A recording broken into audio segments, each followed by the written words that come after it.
राधे राधे दोस्तों। आज मेरी कहानी में एक माँ का दर्द छिपा हुआ है।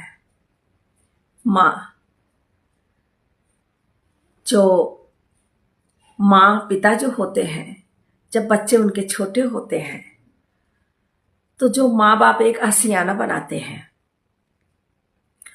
उस आशियाने उस घर में माँ बाप की पूरी मौजूदगी रहती है और बिना माँ बाप के बच्चे एक मिनट भी नहीं रह पाते हैं।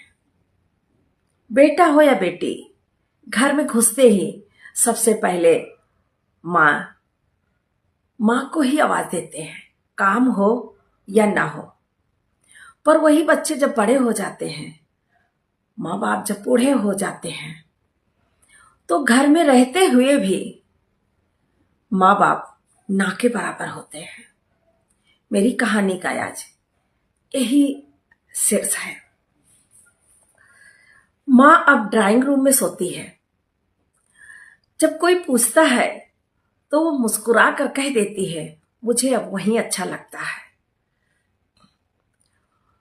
उसकी मुस्कान के पीछे ना कोई जिद होती है, ना कोई पसंद होती है, बस एक समझ होती है।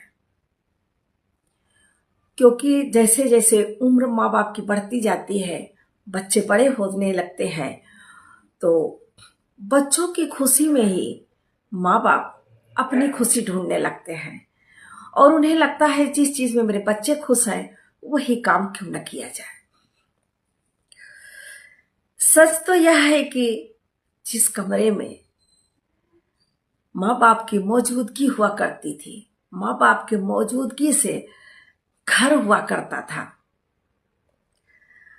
अब उनका वही नहीं रहा। माँ बाप घर छोड़कर नहीं जाते हैं, बस धीरे धीरे अपने ही घर में पीछे हटते जाते हैं, अपने कमरे से, अपनी आदतों से, अपने अधिकारों से। और एक दिन ऐसा आता है कि जब वो उसी घर में रहते हुए भी घर का हिस्सा नहीं होते हैं।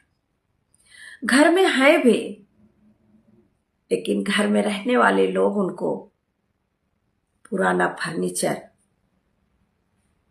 पुराने टूटे फूटे बर्तन की तरह घर के किसी एक कोने में छोड़ देते हैं। वो ठीक हैं या